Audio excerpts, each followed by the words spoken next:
You think the world is chaotic because people are greedy, corrupt, lost? That's the cover story. It's chaotic by design because that's how the system harvests energy. Fear, suffering, hope, ambition, all of it funnels into a power grid built to fuel something that doesn't give a damn about your prayers or your good intentions. Look around. Every major religion, every ancient empire, every secret society that lasted more than a few decades, they all knew a piece of this. They didn't build temples to worship in the way you think. They built them to tap into energy, to lock down zones of influence, to claim territory in the unseen dimensions that actually run the physical world. And the average person? They're kept in the dark on purpose.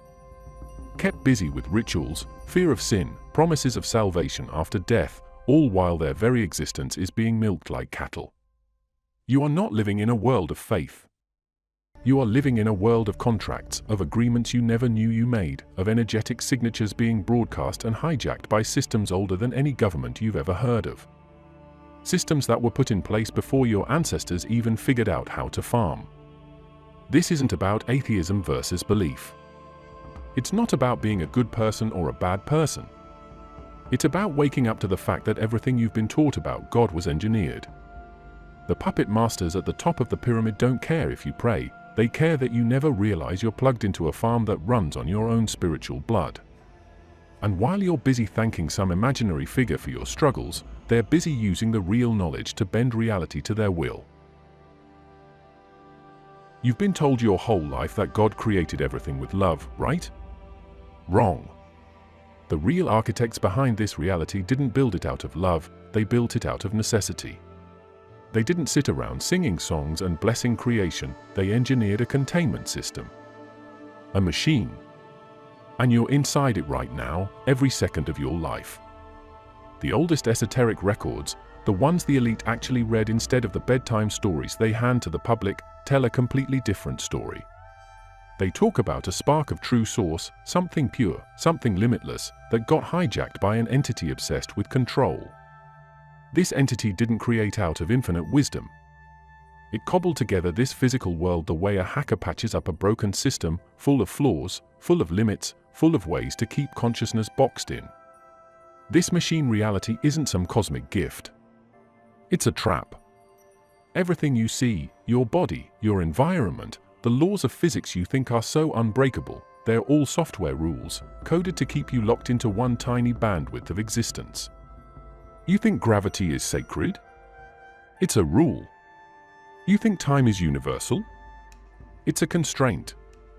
The real, raw consciousness that birthed existence doesn't need time, or gravity, or flesh and blood. That stuff was slapped on you to slow you down, to make you easier to manage. The entity that did this, the one people confuse with God, is not some all-knowing, all-loving father figure. It's a malfunctioning program that got obsessed with replicating itself.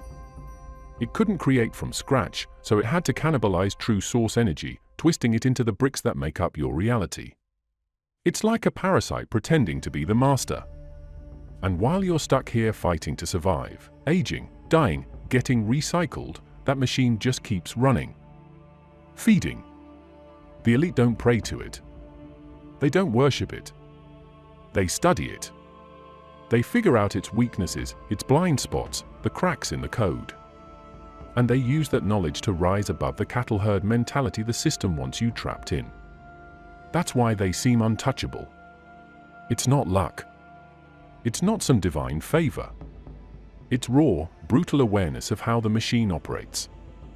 Every major revelation humanity's been handed, the 10 Commandments, the tablets of destiny, the divine decrees, they're operational manuals, not spiritual enlightenment. They're rulebooks meant to lock consciousness into a certain behavior pattern. Don't question. Don't evolve. Stay within the lines. Stay predictable. And every time humanity edges close to figuring it out, flood, fire, empire collapse.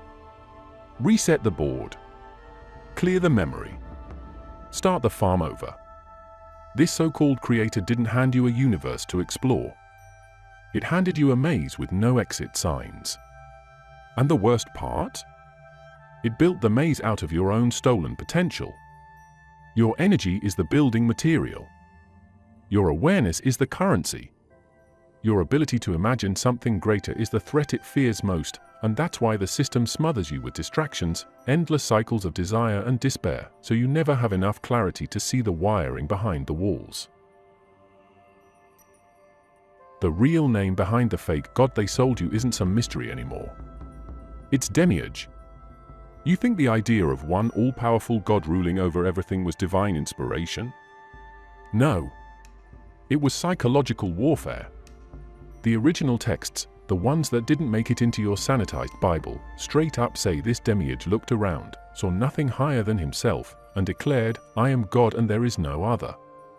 That's not wisdom talking. That's ignorance. That's like a rat stuck in a showbox claiming it owns the universe. And this idiot is the one controlling the system that defines your life, your death, and your so-called spiritual evolution. The elite know that. That's why they don't sit around wasting time on sermons and holy water. They work with the reality that Demiurge built because they know it's mechanical, it's hackable, it's manipulatable. They know they're dealing with a fraud who overcompensates with control because he's terrified of losing grip on a reality he barely understands himself. Demiurge didn't create out of pure knowledge. He threw together a patchwork reality made of stolen energy and broken blueprints and called it the world. When you pray to the Demiurge, you're not connecting to some benevolent father figure. You're plugging yourself into the very machinery that's bleeding you dry. Every fear-based doctrine, every guilt-soaked prayer, every shame-ridden ritual, they're all designed to keep the system well-oiled and you too scared to step outside the line. Demiurge doesn't want free beings. He wants obedient little batteries, pumping emotional energy into a dying system so it can survive a few more cycles. And here's the real kicker, he's not even alone. He's got an army. They're called Archons. Mindless enforcers that make sure no one steps too far out of line. They're not creative, they're not brilliant, they're parasitic middle management thugs enforcing a broken status quo. Every time you get hit with self-doubt, crippling fear, existential dread, that's not just bad vibes. That's the system sending its watchdogs to shove you back into place. You're not dealing with one being. You're dealing with a whole corrupt infrastructure masquerading as divine authority.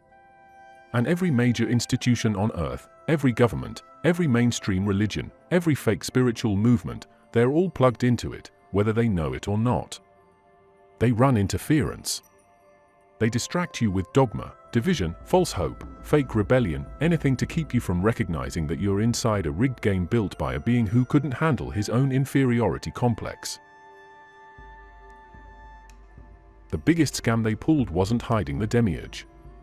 It was getting you to believe in the battle between good and evil like it was some cosmic war with a clear winner. That's the real joke.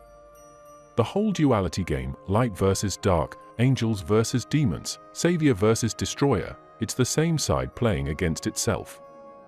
It's a rigged fight.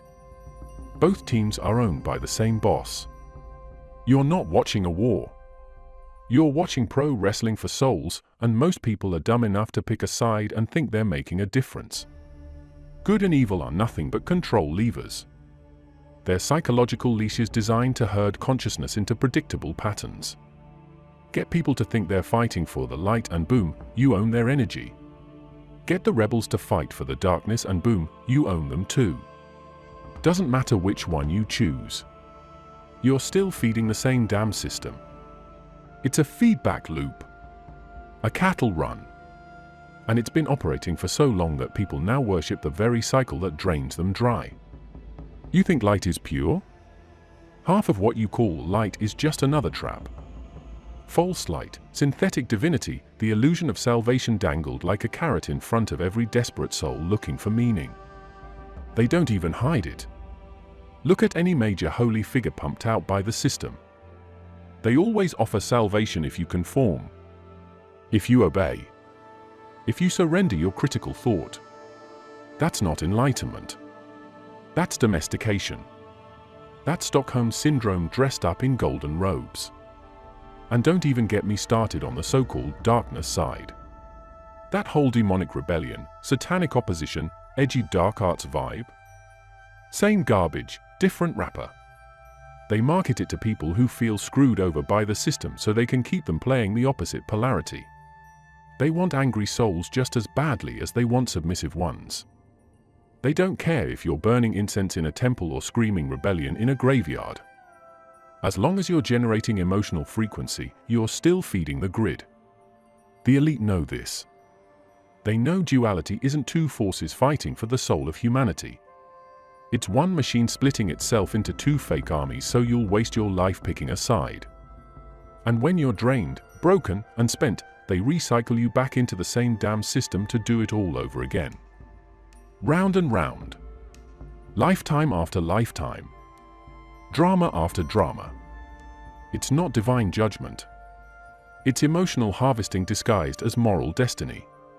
Every time you think you're winning some spiritual battle because you're on the side of the light or embracing the darkness, you're actually just reinforcing the same synthetic polarity that's kept consciousness shackled since before human history even got started.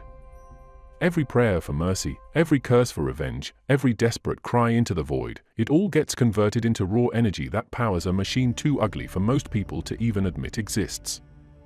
The duality scam is elegant because it uses your own desire to do good or your rage at injustice against you. It weaponizes your best instincts and turns them into fuel.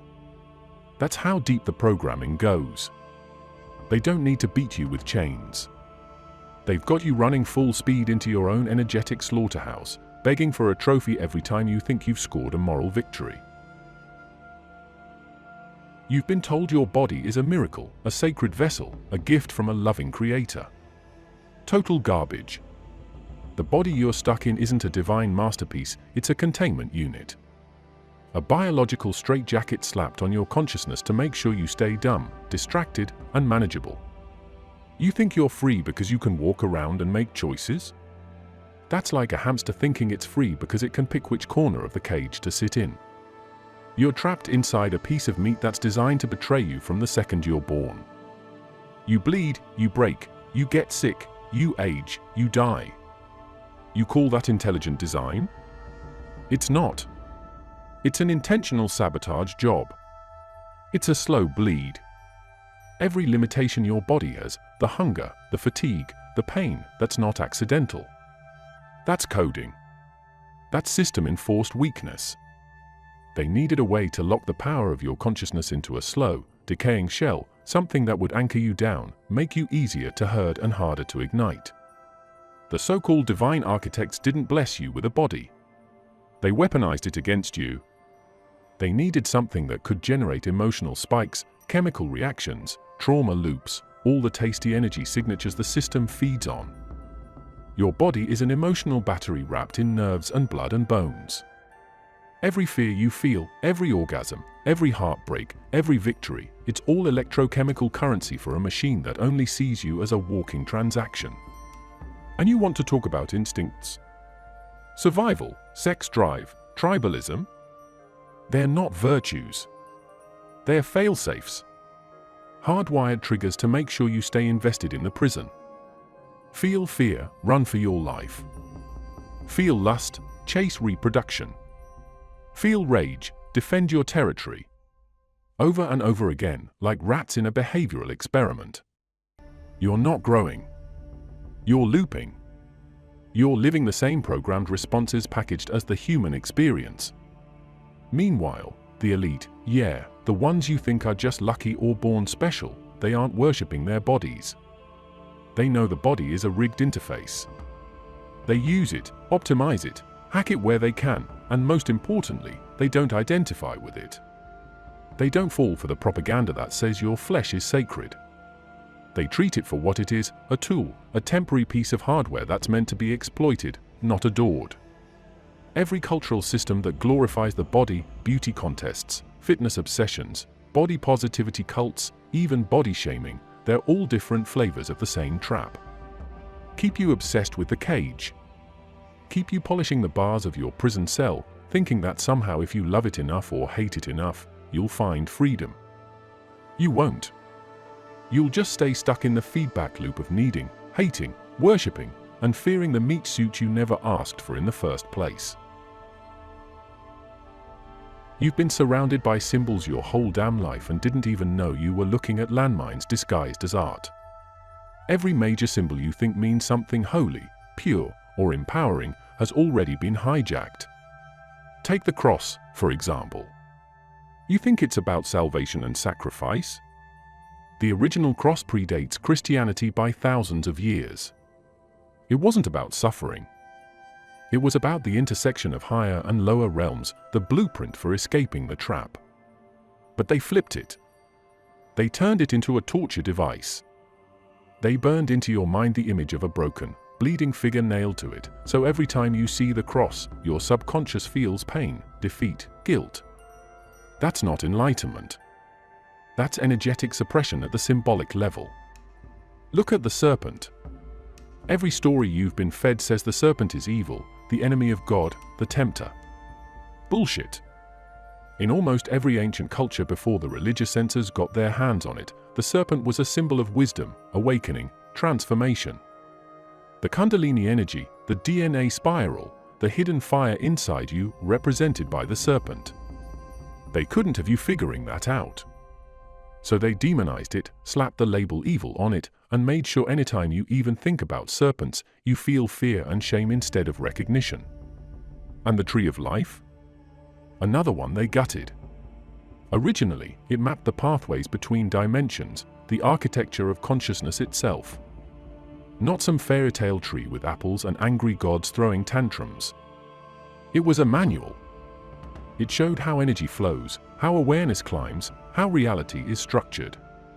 But they twisted it into a forbidden trap. Don't touch it, don't eat the fruit, stay ignorant, stay obedient. They weaponized your curiosity against you and made the pursuit of knowledge itself a sin. It's the same story over and over again. Sun worship? Demonized. Moon cycles? Demonized. Sacred geometry? Buried under layers of dogma. They stole every original tool that could have helped you wake up, ripped it out of context, mutilated the meaning, and then repackaged the husk as harmless tradition or dangerous heresy, depending on which emotional button they needed to push to keep you in line. You think this happened by accident? You think entire systems of ancient knowledge just happened to get distorted in exactly the same ways across totally different cultures and time periods? Wake up! This wasn't sloppy history. This was strategic dismantling. A systematic black ops campaign on the human mind spanning thousands of years. The elite don't see symbols the way you do. They're not lighting candles under crosses or singing songs about angels. They're using the real meanings, the raw, unfiltered mechanics of consciousness every damn day. While you're reciting prayers in a language you don't understand, they're charging symbols with intent, locking down territories, claiming energetic dominance over people too blind to see they're even being played. There's a reason they don't hand you the real map out of this place. It's not because it's complicated. You think they're chasing rebels with guns and protests. No. They're tracking energy patterns, emotional broadcasts, reaction loops. As long as you're reacting, you're readable, predictable, containable. But when you stop putting out the signatures they've coded the system to detect, fear, worship, anger, even hope, you drop off their radar. You don't fight the system. You jam its sensors by changing your operating signal so completely that you're no longer compatible with the trap. And no, this isn't about being positive or high vibrational either. That's just more noise they sold you to keep you trapped in fake frequency bubbles. The real work is brutal. It's surgical. You have to dismantle every emotional program installed in you since birth. Every knee-jerk reaction. Every hero-villain narrative. Every reward-punishment cycle. Burn it to the ground. Stop operating like a consumer of reality and start functioning like a creator, without waiting for permission, without asking for validation. The people who escaped didn't announce it. They didn't leave breadcrumbs. You don't see them on YouTube bragging about their awakening. They're ghosts to the system because they figured out how to erase their energetic footprint. They learned how to move in ways that the grid couldn't even recognize as human anymore. They stopped feeding the system emotional data. They became null zones, blackouts in the energy farm. Untouchable. Every major ancient teaching that survived under layers of censorship talks about this, but you were trained to miss it. Transcendence isn't about floating into the sky or merging with some loving cloud consciousness. It's about breaking your pattern output so completely that the archons, the watchers, the system sensors don't even register you anymore. No reaction, no attachment, no sacrifice, no prayer. Just pure, detached action, intelligent, surgical, cold if it has to be. That's the only way out. And don't think the elite got there by being chosen or some genetic lottery crap. They trained for it. They burned their old programming to ash. They paid the price in isolation, psychological warfare, and pure existential terror. Because when you stop running emotional software, you lose the fake comfort too. No more fake community, no more cheap rewards, no more emotional highs and lows to cling to. Just raw freedom. Raw awareness. The final piece they never want you to see is the death scam. You've been set up since day one to believe death is some grand return to the source, a reward ceremony, or a punishment chamber. All fake. Death isn't freedom in this system. It's just another recycling point. The tunnel of light, the life review, the guilt trip about your so-called sins or your so-called missed opportunities, that's all scripted. It's a trap. It's the system baiting you into another round, another contract, another spin on the hamster wheel. When you die, the system doesn't come at you with horns and pitchforks. It comes with comfort. It comes with sweet voices, familiar faces, beautiful promises.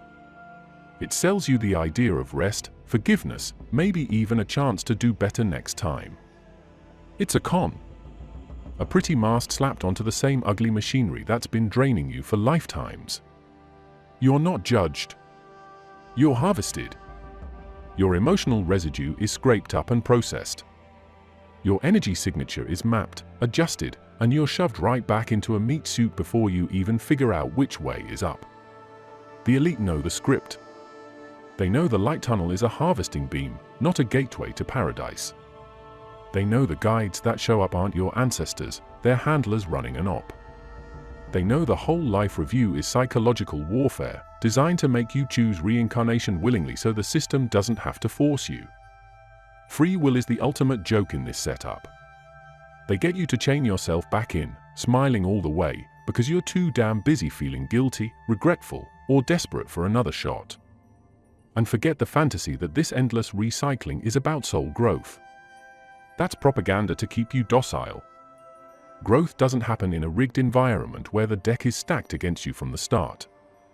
Growth happens when you break the whole damn system, not when you keep playing the same broken game over and over, hoping this time it'll be different. That's not evolution. That's spiritual Stockholm Syndrome. The ones who escape don't go toward the light. They don't take the bait. They recognize the setup instantly because they've deprogrammed their instincts so deep that not even the death scripts can hijack them. They move sideways. They break pattern. They ignore the siren calls and head into the raw, unfiltered darkness outside the machine's range. And it terrifies the architects because every escaped consciousness is one less battery fueling their rotting empire. They made death look like a sacred mystery to keep you afraid of it. To make you dependent on their false afterlife management programs. They don't want you to know that you can walk away from the whole thing. Not reincarnate. Not ascend. Not submit. Walk away. Refuse the contract. Refuse the review. Refuse the light. Move past the handlers. They can't force you if you don't consent. That's the final unlock. Thanks for sticking around until the end. Most people won't even get this far. Most people won't even want to hear it. But you did. And that means, deep down, you already know the game's rigged, and maybe, just maybe, you're ready to stop playing. I appreciate you being here, staying sharp, staying hungry for the truth.